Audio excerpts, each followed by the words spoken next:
Well, just from the data, just from the data I alone. myself, I love what you're doing for that reason because yeah, I'm not a Christian, but like you, I think that it's not like a mark of intelligence which side you fall down on this. It's quite clearly irresolvable when you look at it from a historical perspective. But despite that, it is incredibly interesting, and there are so many avenues that you can dive into and considerations that don't immediately spring to mind when you read these texts. So, one, for example, that I hadn't even really thought about until I read your book was about the list of appearances that we're told about.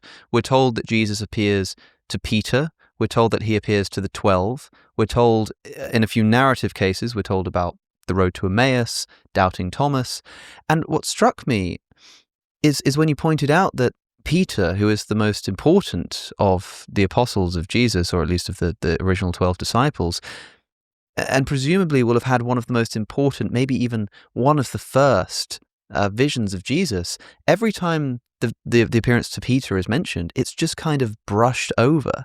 Of course, Paul famously says that he appeared to Cephas as part of his Hmm. whole scheme, but that makes sense. He's just listing names. But even in the gospel accounts, it's just something that's mentioned.